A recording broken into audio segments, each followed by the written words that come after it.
Hello and good afternoon, good morning, everybody, and warm welcome to INSEAD Summer Learning Festival. My name is Katell. I'm from the Hoffmann Institute here at INSEAD, and our institute has for a mission to integrate sustainability into everything that the school does, including your summer. So here we come. We know that all the festivals of music, theater, movies, everything has been canceled this year. And so we thought that we will help fill that void and bring you some learning opportunities with us this month in July at the school. So we're organizing conversation, learning sessions around three key themes. The first one is business and society. The second one is digital transformation. And the third one is careers, because this is what you've asked us to discuss with you. So today we are kicking off the business and society track, but we'll also cover other themes because everything is connected to business and society. This very webinar today is organized by the Hoffmann Institute and the Endeavor Club, which is the INSEAD student club for social impact. And I'll be joined here by Aubrey Keller in a few minutes, who is the president of the Endeavor Club, to facilitate the question and answer session with our guest today. As it's a festival, we need some rock stars, right? Every good festival has its rock stars, and we are delighted today to be joined by Paul Polman. Hello, Paul. Thanks for joining us. Well, hello, Katell. Thanks for the opportunity, and wonderful to be part of the Summer Learning Festival. My full admiration for the students. I would have been on the beach. Yeah. I would have been on the beach having fun, but this is a safer way of spending your summer. You don't know if they're not on the beach watching you, however, or by the pool. Just, yeah, you know, we can't see them, so you don't know. So, Paul, you are the chair and the co-founder of Imagine, bringing together business leaders to tackle climate change and global inequality. We'll talk more about Imagine later because the students also wanted to hear more about what you're doing. You also the chair of the International Chamber of Commerce. You're part of our advisory board at the Hoffmann Institute, but you're also the chair of the Side Business School. Of the B team, and you're the vice chair of the UN Global Compact. So you are an activist when it comes to business as a force for good. You are living and breathing it, and that's why we are delighted to have you today. Of course, you were also the CEO of Unilever from 2009 to 2019, where you turned that motto of business as a force for good into practice, and we'll hear more about this also in that conversation today. Thanks again for joining us and for sharing your insights with us today. I've been watching you online in the different interviews and similar webinars you've done. And you very early on, I think it was already in March, have been advocating for building back better. You put that video on social media, I saw you. And so to set the stage for our conversation today, can you just unpack this build back better for us, you know, in a few minutes? What does it mean concretely, and what are the key components of behind that catchphrase? Yeah, well, thanks for the opportunity. And indeed, it's very important that as we go through this dramatic crisis, actually, that we are facing right now, that we not only take the lessons from the crisis, what got us here in the first place, but then more importantly, how do we avoid getting back into a similar situation, which is obviously not desirable, first and foremost because of the human tragedies involved, but also because our system of growth is very unsustainable, to be honest. After World War II, many great institutions were actually born, as you well know, and people had learned at that time how to pull together, how to survive, and how to actually endure what was really appalling hardship that was there. And I was just born not far after World War II. I believe there was a greater sense of global community at that point in time, and a greater sense of what that community could do, what you could do for that community, and what your community could do for you, obviously, as we develop this sense of moving forward. Now with the COVID crisis that we are going through, I think we're going through something similar again, and an opportunity to carve out and design what this long-term inclusive and more sustainable path will look like for everybody, so that we come out stronger and that we come out better, which is now summarized in this catchphrase that you said, building back better. COVID, as terrible as it is, and we've now passed the 500,000 deaths related to COVID, regrettably, offers us lessons that we need to heed. We don't face actually a single threat. This is not a virus threat that we face. This is actually a multiple threat of many dimensions. Sure, it's a human health threat that we have and a threat to our livelihoods, but it's also an economic threat or a financial threat that we see, a social, and increasingly people are realizing a racial threat, and I would say a threat to our global governance as well as to our planetary vulnerabilities. And these things are incredibly important. Now, the outbreaks that we've seen of animal-borne diseases, these zoonotic diseases, so be it, should not be a surprise. In fact, we've seen SARS, we've seen Zika, we've seen Ebola, we've seen bird flu, and now it's COVID, a particularly nasty one, but we've had them every 3 to 5 years. The real black swan, Katell, has not been, in this case, the virus. It has been the inability of the government and global community actually to work together and to do something about that. Now, at the roots of this are much bigger problems. The bigger problem at the roots of this, first and foremost, is really our ability to live beyond the planetary boundaries and think that that is possible for eternity. We've seen a tremendous destruction of biodiversity, which is at the roots of this COVID crisis. We've actually learned that the planetary health and the human health are closely related. I've often said that you cannot have healthy people on an unhealthy planet, and that is really what we're facing. It's good to remember that what people would call normal before COVID was actually not working either. That normal we cannot go back to. We had already begun to change. People have realized that climate change, the destruction of our planetary boundaries, were major issues, but we were simply moving too slow and not at the scale and speed that was needed. Now, each crisis obviously has unique drivers and triggers, like this one does as well. But the main one is really our collective choice to live beyond the planetary boundaries. So if we don't start to correct that and live within that, we will actually be endangered than the planet itself. The second dimension that we've discovered with the COVID crisis, not surprisingly, is the incredible social inequality. People say that COVID hits us all equally. It's not true at all. Blacks in America are dying 4 times more. In Europe, the poorer parts of the populations are dying twice as high, death rates twice as high, and it's because they're living in more polluted areas. They're not having access to healthcare.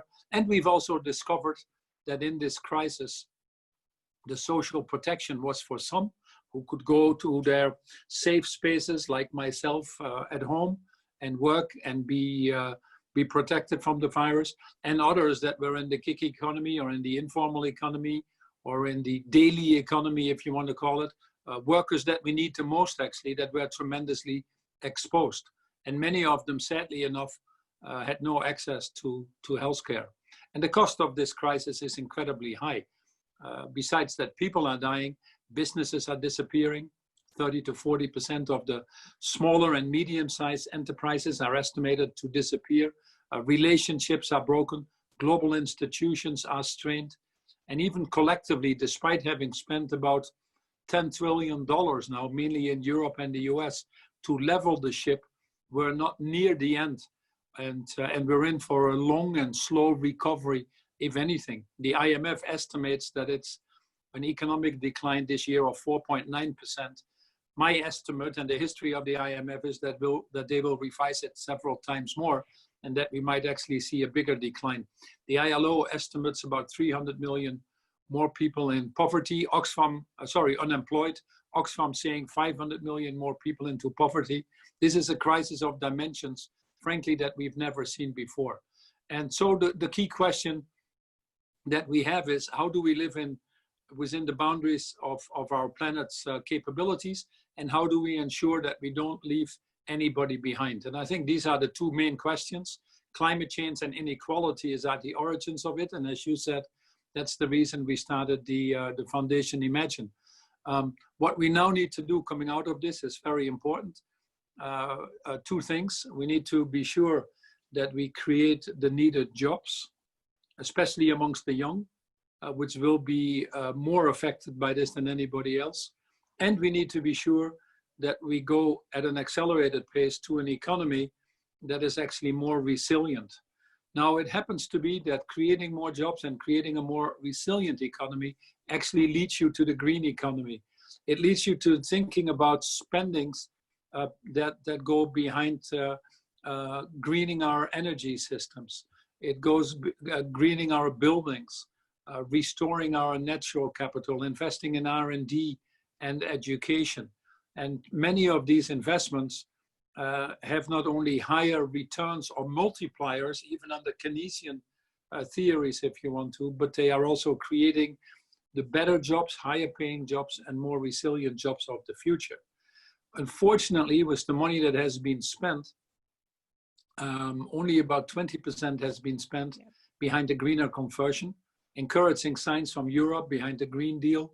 Germany now taking over the presidency has made the same noises. Some of the countries like Canada, South Korea, France have made bailout packages subject to a green conversion, if you want to, or other conditions. So we're seeing some of the signs to be positive. Far more, by the way, than the financial crisis, where only 2.5% of the spending went to greening the economy, and we frankly missed a big opportunity. So hopefully we can get governments to realize that it is actually better to spend the money behind this green conversion, and the same for the private sector. We need an incredible amount of people in the private sector also to understand that to make their businesses more successful, more resilient, more profitable, that this green conversion offers probably the biggest opportunity. And we have the roadmap. My last point is, which are the Sustainable Development Goals, which were approved in 2015 at the UN. I've been fortunate enough to be part of developing these goals. And that's probably the best framework that we have to guide ourselves on how we should do that recovery. Yes, and indeed, what you were mentioning, developing an economic model that is compatible with planetary boundary, as well as providing not only just the basic social needs, but also ensuring that everybody can thrive, is actually embodied in the Sustainable Development Goals. So it's Absolutely. interesting to see that you still think it's the right compass when we move forward in the coming months and years towards 2030. Now, you mentioned the role of business, and I think, and I see already some questions coming in terms of who should lead on this building back better. And in particular, obviously for us, what we're interested in discussing here is what's the role of business? What should they do differently now? I've also heard you say that there was a unique opportunity for business to lead because of maybe some of the weaknesses or failures of governments. So can you speak to that and explain why this is quite a unique opportunity now for business leaders?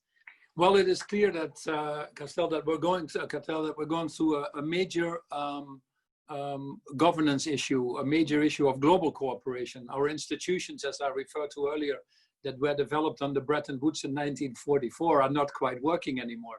The WTO has not passed any agreement. The UN Security Council is gridlocked. The US is pulling back from many of the international institutions or don't want to simply participate. We've seen with the COVID crisis the worst examples of that, countries fighting themselves for the PPE materials, putting export barriers in place. This is not the finest moment. And the reasons for that is that in many countries we have the populist or nationalist governments that are shrinking back to their own territories and have responded to actually the lack of us to provide good alternatives. The polarization in politics has happened, and it's becoming increasingly more short-term. I'm simply saying that we cannot be on the sidelines here and do the analysis on navel-gazing and abdicate our responsibilities. Business for a long time has benefited from good governance. We've created enormous amount of wealth in this world, but at the time that governance is a little bit more difficult, I think responsible business needs to step up to the plate and help de-risk this political process. That's also in the business's self-interest. There is no business case in enduring poverty, nor do I think that business can be a bystander in a system that gives them life in the first place. And actually it makes sense.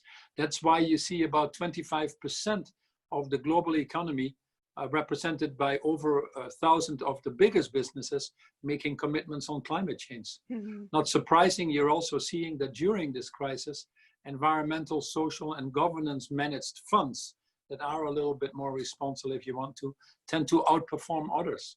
Purpose-driven companies tend to do better. And as we see 90% of or more of the citizens of this world asking for something different coming out than what they were going into, the same is actually true of business leaders. 93% of business leaders in an Ipsos poll last week said they want to come out differently and move to a more longer-term multi-stakeholder model than what they went into. So there is pressure from citizens.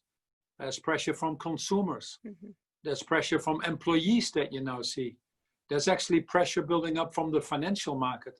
And increasingly, the responsible CEOs see that themselves as well. Now, interestingly, we've spent $10 trillion just leveling the ship in this crisis. To implement these sustainable development goals would only cost about $3 to $5 trillion a year. Governments have said for a long time they don't have the money, but the private sector does. Overseas development aid is only about $170 billion. And so that huge difference between the 3 to 5 trillion and the 170 billion needs to come from the private sector.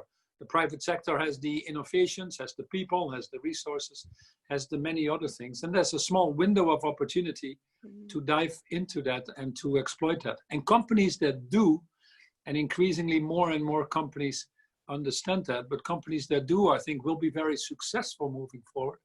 And companies that don't will go to the graveyard of dinosaurs.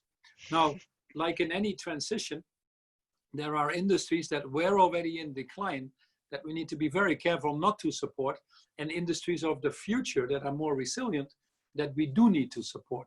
So in these rescue packages of governments, we need to be sure that that money doesn't go to old industries like fossil fuel, but that it goes to the new industries. Unfortunately, we have some governments in Brazil and the US and Turkey and in Russia, just to name a few, that are tremendously important in big countries where their governments have taken what I find a slightly irresponsible tack. But overwhelmingly, the majority of countries is starting to understand that this green recovery makes them competitive longer term and makes them also create a world that people can and want to live in. Yeah, thank you, Paul. Well, there are some questions coming in about, what kind of exact business model look like when they integrate sustainability. We'll come back to that later because the students have the same question.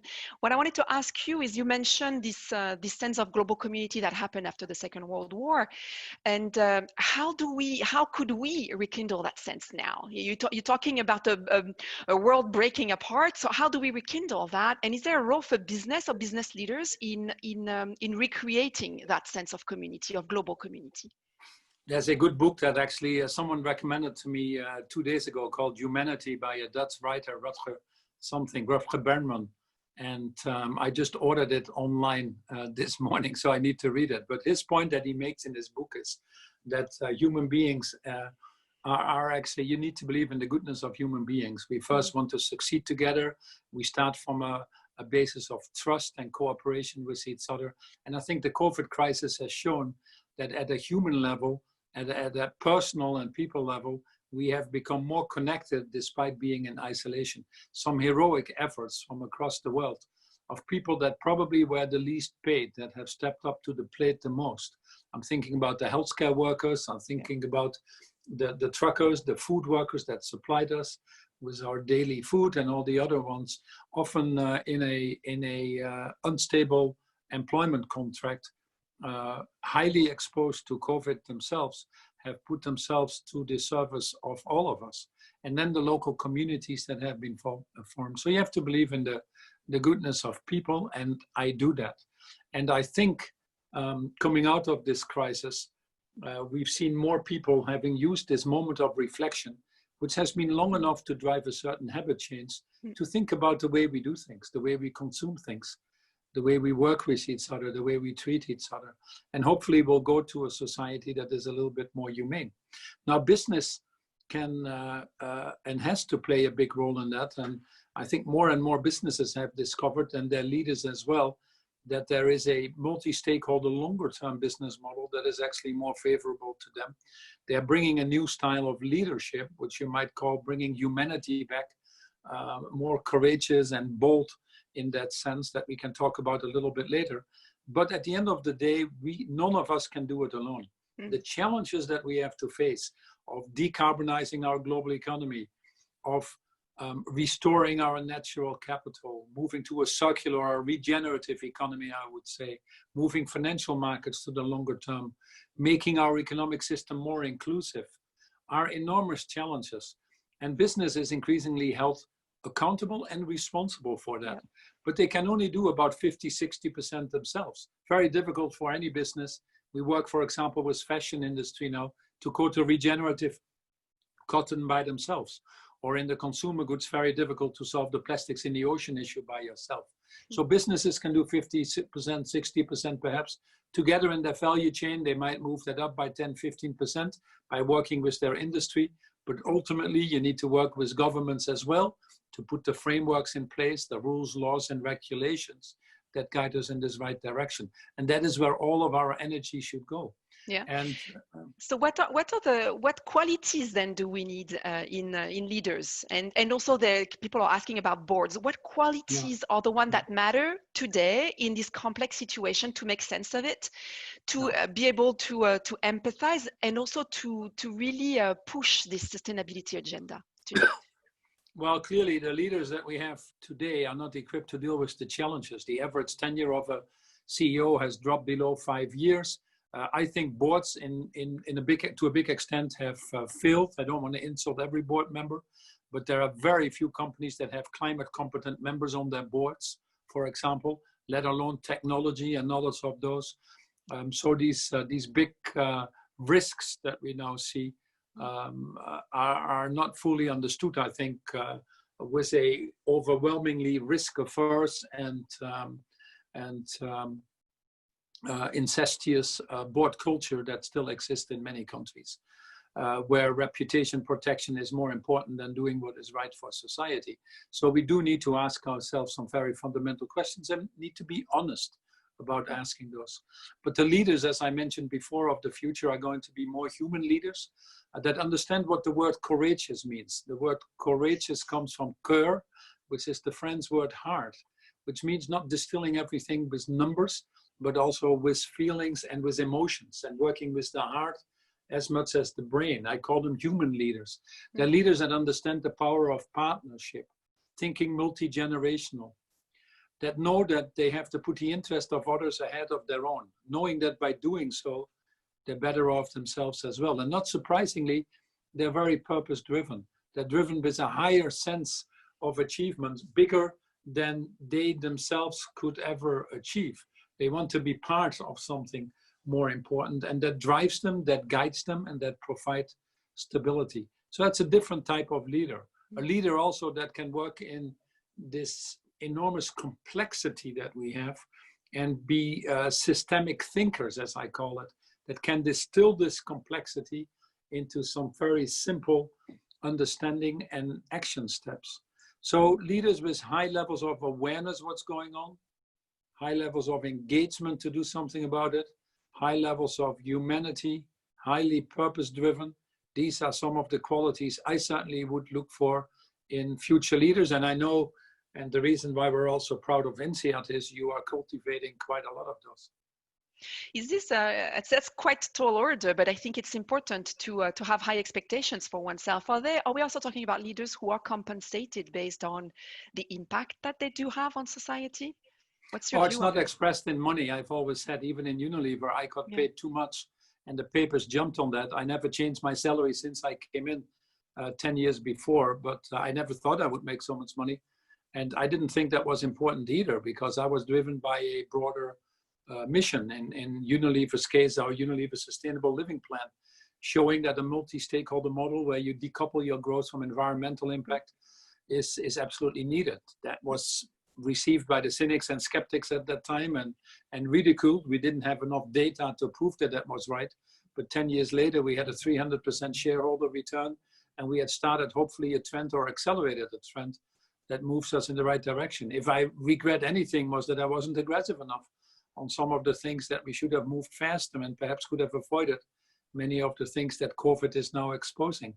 But so it's hard work. There's no question about that. It requires courage, because if it was that easy to change, someone else would have done it before you. So that road to change has a lot of cynics and skeptics, and it's therefore very important to have that stronger sense of purpose. Mm. I've always felt that I was very lucky having won the lottery ticket of life in a country where the government provided education, where we had sanitation, where we had food and never had to worry about stunting. I've been just lucky. I didn't do anything about that. So I've always felt I have to put myself to the service of others. And that's why I fight for communities that are discriminated against, like with now Black Lives Matter or the LGBT community or the disabilities. I'm chairing an organization called Valuable 500, 1.3 billion people with disabilities. You hardly find them in the workforce. So we cannot make society function if we don't have full inclusion, equity and equal opportunity and dignity and respect for all. So if we don't fight for that, I fear that we undermine the basic values on which humanity is based, going back to your previous question. And as we erode these basic values, we erode democracy and we erode the opportunity to live in harmony together. That's also why it's important that we speak out and fight for what is right when some of these political leaders that we have now try to push it in a different direction for their own self-benefit. Yeah, I agree with you. We should all be a little bit more activist on that front. So I do also fall in the very privileged categories, and we have some of the participants here asking us about, you know, the poorest in developing countries in terms of the situation we are in. We are sitting talking about green resilient recovery. You've also mentioned the European Green Deal, which we'll be speaking about this week on Thursday again. I mean, how does that pan out in these countries when we have ramping poverty, when we've seen major setback from human development? I mean, the Human Development Report just published some numbers showing that for the first time since the Human Development Index was developed, we are going backwards in terms of developing humans. So how does that work? How does sustainability work in these countries? Well, as I mentioned, we risk having over 500 million people slip back in poverty. The World Food Program, which is capably run by David Beasley, is reckoning that there will be another 265 million people in acute food shortage that we need to provide. So the emerging markets have been hit many times. They have first of all, they're very fragile economically. Their healthcare systems don't function. They depend on remittance. They have low oil prices, no tourism coming in, no borrowing facility. And the world has really fallen short. When the US, Europe, and China to some extent put 10 trillion and potentially more in the global economies, they have not had the courage to help the emerging markets. We still haven't seen the 100 billion fund on climate change. No. We only got postponement of the debt by the G20 countries from May till the end of this year. But no cancellation, right? Yes. No cancellation. The IMF still hasn't issued the special drawing rights. And frankly, the solidarity globally has not been very high. And now, again, you see the developed markets scrambling for the medicines and buying up everything. This Remdesivir or whatever it's called, that Gilead is on the market. The US has bought themselves already 3 months of supply. So that level of global solidarity is not really shown at the political level. And it's unfortunate because we will never be able to get our global economy to work fully again if we don't tackle the COVID problem at a global level. If it keeps going around the world like it now does in Latin America and Africa, to some extent in Asia, then it also blocks the development in other parts of the world. So what we need to do is the developing market is very clear. First of all, as you already alluded to, we need to give them financial space. And that financial space will have to go well beyond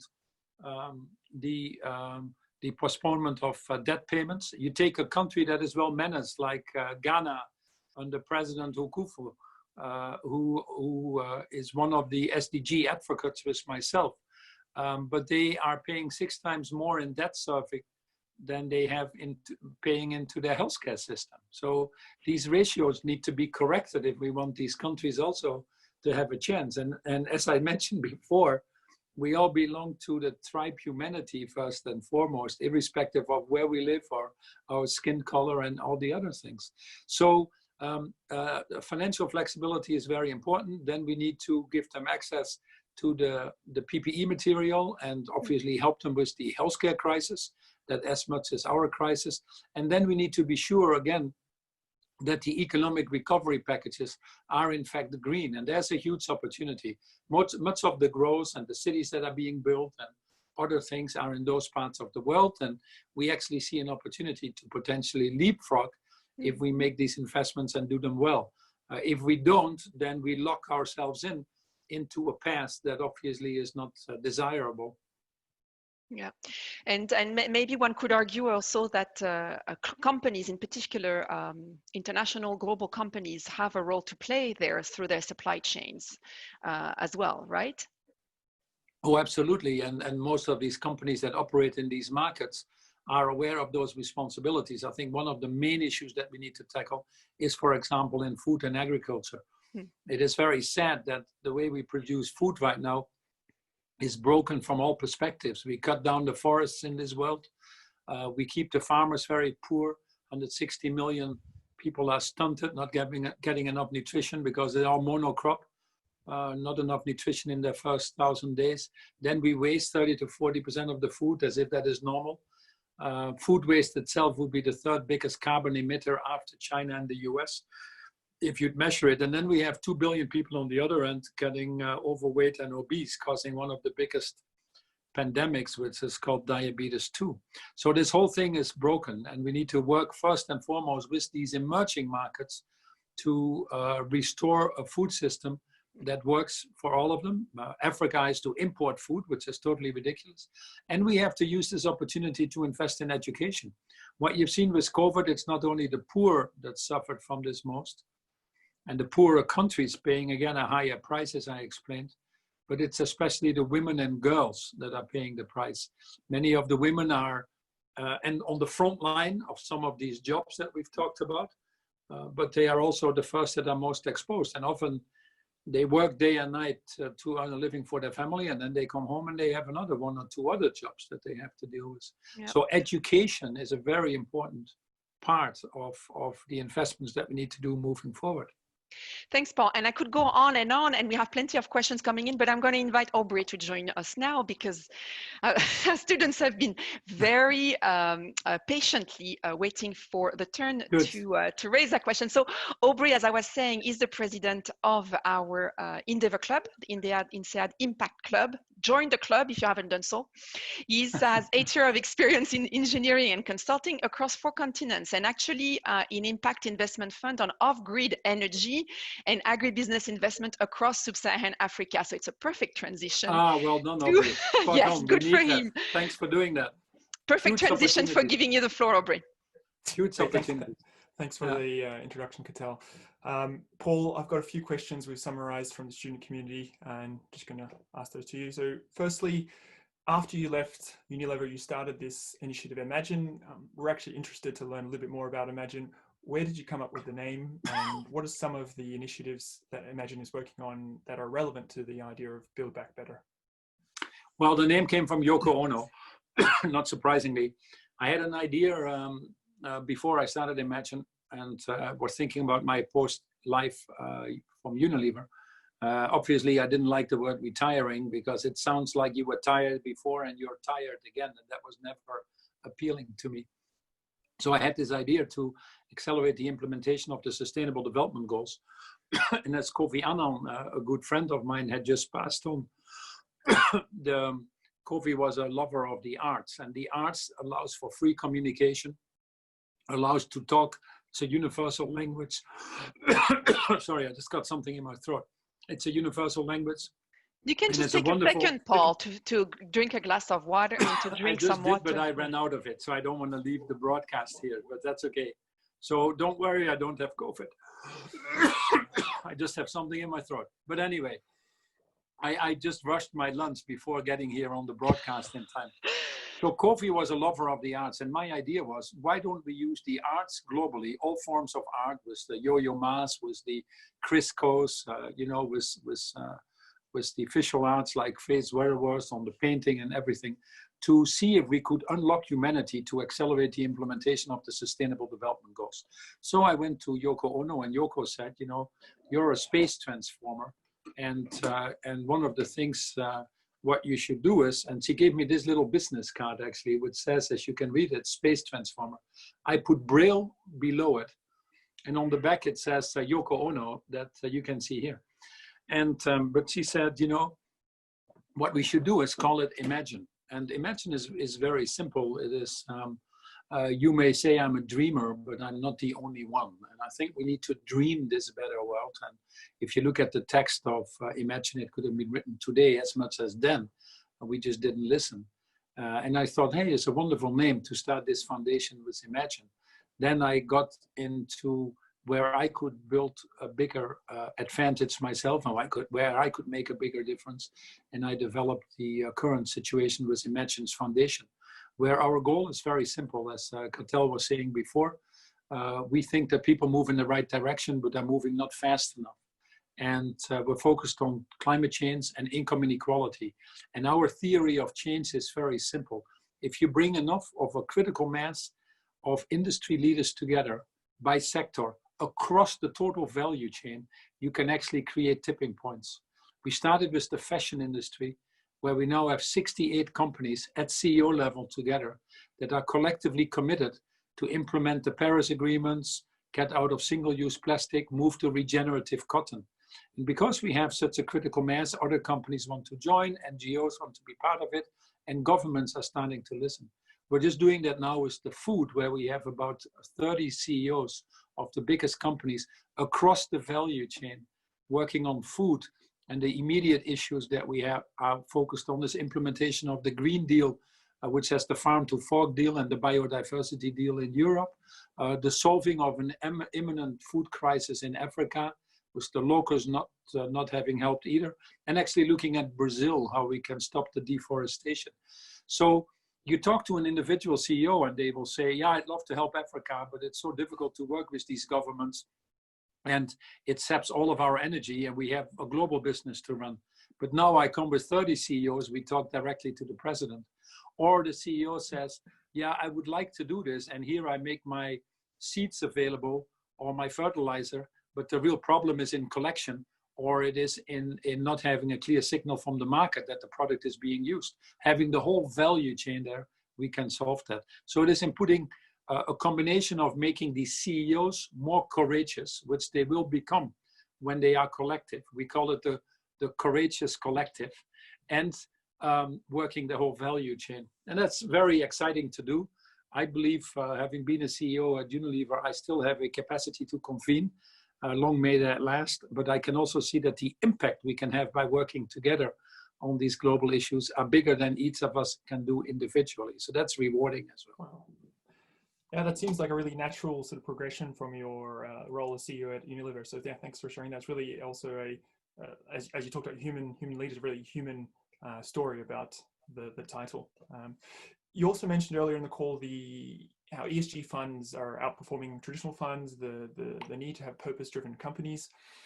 Other top MBA schools such as Wharton, Stanford, and Harvard that have been running student-led impact investing funds for several years now. Yeah. At INSEAD, the Student Club Endeavor, we're trying to launch a similar student-led fund. Do you think this is a worthwhile endeavor for the students to pursue? And oh, absolutely. How could this fund support some of the sort of topics around Build Back Better? No, absolutely. And I'm so glad you're doing that, by the way. Not only, even if it's at a modest level, you know, we should not pretend that one fund changes the whole world. But you see, ESG investing is now already 30 trillion. Impact investing is higher. I'm on the board of the Rice Fund with Richard Branson, Bono, Mo Ibrahim, Jeff Skoll, myself. We all created the Rice Fund. And that's now 5 billion and growing very fast. And I believe that impact investing, where you not only look at risks and returns, but where you also look at impact, actually results in better investments. The Sustainable Development Goals have a very high return if you can put the right partnerships and people together. As undoubtedly you have discovered yourself, Aubrey, with the mini grids or the sustainable agriculture that you're working in Africa. Any dollar invested in the Sustainable Development Goals have at least 5 to 10, if not $15 return. But often the risks is not spread, the investments and the rewards are not lined up. So it's hard work to create these new alliances if you want to. But when and where you do them, you get a big return. In Unilever, I was fortunate enough to have the whole value chain of the tea, and we could make tremendous changes in the way tea was produced and reap the benefits in the quality and the markets that we created with our end products. So if you can bring these value chains together, you can absolutely achieve wonderful returns. Unilever over the 10 years, despite having done about 67 acquisitions, I think by memory, we had consistently a return on invested capital of 19%. So I even felt at times guilty about that. But the development agenda is it's a very attractive agenda. And I can make that come alive very simply. Remember, I told Katell that 3 to 5 trillion was needed to implement the Sustainable Development Goals. Already a few years ago, the IMF estimated that climate change alone is costing us $5.3 trillion a year, and that number is going up. Goal 16 is peace and justice. We are spending 8 to 10% of our global GDP on conflict prevention and wars. In not one country in the world, goal number 5 is gender equality. In not one country in the world, women have the same rights as men. Just giving them the same access to financing, education, land rights could unlock the global economy by $25 trillion. So these are all opportunities in the Sustainable Development Goals that if people really try to understand those, we'll also see the benefits from them. But it requires us to be different, to be looking longer term, multi-stakeholder, all the things we talked about. Tremendous opportunity. Great. Well, thanks. So I didn't fully answer your impact investing, but I'm glad that you are doing that, because with each individual impact investment, now the 30 trillion that we have in total around ESG, impact investing probably the fastest growing part of that, you do influence. You not only influence the companies you invest in to drive to a more responsible longer term business model, become the benefit corporations that we all aspire to have, but you also play an active part in implementing the Sustainable Development Goals. Well, thanks. It's great to hear that you're positive and enthusiastic about this and an initiative we're definitely going to keep pushing as a student club. Another question: many of the people in this call are INSEAD MBA students who aspire to have successful careers whilst also contributing to improving the world around us. Your story in particular is a great example of how you can have a career that achieves good in the world around us without sacrificing ambition. Do you have any particular career advice for students that might be looking to sort of follow a similar path that you've managed to tread? Well, first of all, what goes through my mind as you're asking the question, Aubrey, is my ambition was never to be a CEO. I mean, you can buy the title and it's in every bookstore. So if you want to be a CEO, give yourself the title and walk around. My ambition was always to just make a difference, to work for people and fight for people that couldn't fight for themselves. I wanted to be a priest and I wanted to be a doctor. I ended up by accident in business. Wasn't frankly very motivated.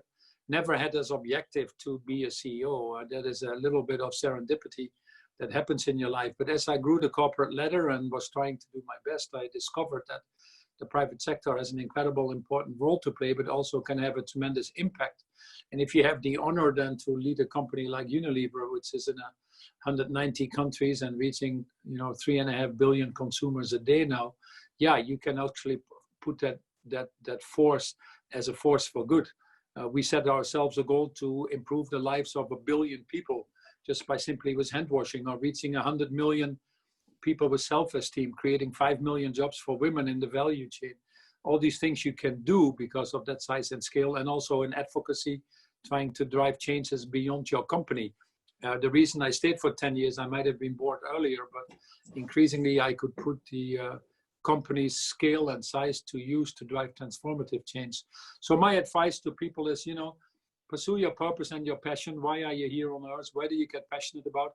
If you can align what the world needs, what you're good at, and what your passion is, and if that is aligned, then you're up and flying, because you get a lot of energy. It's not just about making money. It's not about titles. It's not about the wealth you create around you. Unfortunately, in too many parts of the world, people still measure their self-worth by their net worth. That's where we go wrong. But if you measure it by your impact to positively influence others, to give energy versus sapping energy, to make things bigger and better beyond your own circle and your own interest, that's really what it is. The Dalai Lama said it well when he said, if you seek enlightenment just for yourself, to enhance yourself or your own causes, you miss purpose. But if you seek enlightenment to help others achieve their causes, you are with purpose. And I think that's my main message: live a life with purpose. And then, you know, as you do this, also have obviously fun and maintain a positive attitude. Things will not always go the way you want them to go. But, you know, I'm looking out on the Mont Blanc here in Geneva, and you cannot climb a smooth surface. You need to have some, you know, some little, you know, how do you call it, flat parts to rest. Sometimes you need to go down to acclimatize before you move the mountain again. So within all of this, keep a positive attitude, because the road of change is not easy. So have fun, pursue your purpose, and do it with passion. Great. Thanks. So let me feed into this also, because that applies to everybody.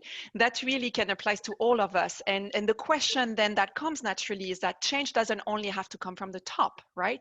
Change in every organization can come from within. And actually at INSEAD, at the Hoffmann Institute, we've published an analysis with Social Business around the concept of social entrepreneur.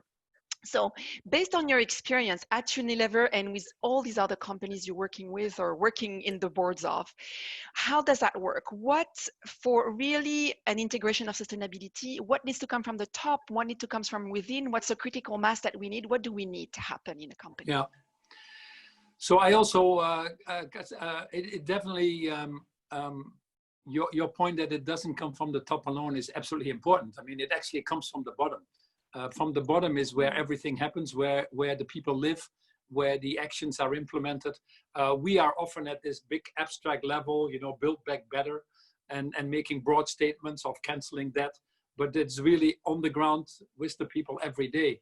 And fortunately, when I was running Unilever, I would be out there 70–80% of my time talking to these people. And I also discovered that they were actually the heroes and the real leaders that we should follow. Yes, we admire the Martin Luther Kings, the Nelson Mandelas, the Gandhis, but at the end of the day, I get my energy from those people. And that's very important to remind ourselves on that. In terms of what you should do to implement the Sustainable Development Goals, it's the normal thing. I think the first one is to familiarize yourself with the goals. We created the Business and Sustainable Development Commission that I asked Mark Marlock-Brown to chair. And with that commission, just looking at 4 areas: mobility, cities, food and land use systems, and energy transition, we saw an opportunity that was unlocking $12 trillion and 380 million jobs. So look at that report, it's online. But the first thing that we wanted to achieve there was, because the 17 goals, 169 targets is a little bit complex for CEOs, and they don't normally have that bandwidth. We wanted to just simplify it in a few action steps to integrate it into their business. But it starts by understanding that yourself. Once you understand it yourself, you have to make it an integral part of your strategy. We got to 1,000 CEOs, now it's more. What we see in the UN Global Compact, where we have 13,000 companies, and which I chair for the Secretary General, the companies that have integrated the Sustainable Development Goals, which is about 60% of them, so not everybody yet, but during this COVID crisis and before already, they had a better performance. So incorporating that is important. Then the third step you do after you incorporate it in your own company, which I call earning a seat at the table, you do it into your value chain. Many companies still think that they can outsource their value chain and also outsource their responsibilities. That doesn't work anymore. I work with the fashion industry now, but one of the unique things of that industry was, because it's basically brand building, that they would put these outsourcing contracts of production in any factory, often not taking the responsibilities. We saw that with the Rana Plaza disaster and other things. So in today's world, you cannot outsource your value chain and outsource your responsibilities.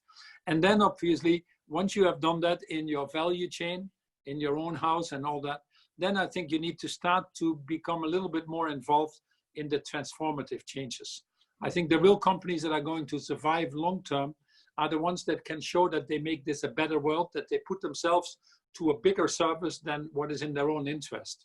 So for example, at Unilever, how do you really change the world to get out of deforestation? How do you solve the issue of stunting? How do you ensure that nobody goes to bed hungry? These are the transformative changes that are absolutely important. And every company now needs to show that they're not less bad. Less bad is not good enough anymore. And that's where CSR still is for most companies, if you're lucky. But we now need to start showing that we actually have a positive influence in making this a better world. We've overshot it. So even a circular economy is not good enough anymore. It needs to be regenerative. And so how do you engage people throughout a company? How do you communicate, you know, the sense of purpose you're talking about? How does it work? People, I think, are asking about, you know, how to do it. We listen to you here and we're all ready to go, but how do you do it when you work in a company? Well, if you put a vision out there that is aspiring enough, you'd be surprised at how many people rally. In Unilever, when we said we're going to decouple our growth from environmental impact and increasing our overall social impact, which was measured by this 1 billion target, and we put actually 50 targets out there because I felt that that transparency will build trust that is needed to build prosperity. But we put this target out there and we said we can't do it alone. We don't have all the answers. We need your help. It's based on these broader partnerships that we've talked about before. And what we discovered is that especially the young people in the company, they rallied to this. They said, we've been waiting for this. They are already more purpose-driven. We were the third most looked up company in LinkedIn after a few years, after Google and Apple. We became the preferred employer in most of the countries that we operated in without having a brand name like Google or Apple. And we saw that actually providing space for the younger people coming in on top of this guidance coming in from the top created a force that was big enough. But you need to give people space and empower people. It's a different business model, a different operating model.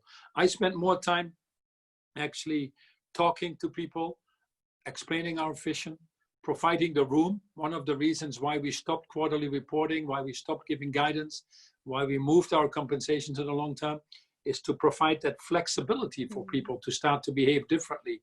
The leaders need to move these boundaries to enable others to blossom and grow. So that is where we spent our time on the top.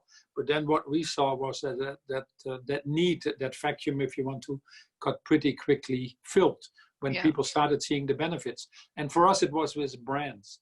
It's a company of brands if you're in consumer goods. And we started linking every brand to a broader purpose.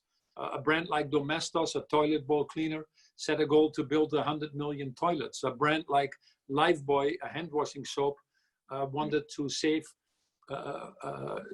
children from reaching the age of 5 with a simple act of hand washing. A brand like Dove wanted to reach 100 million women providing them self-esteem, which is badly needed.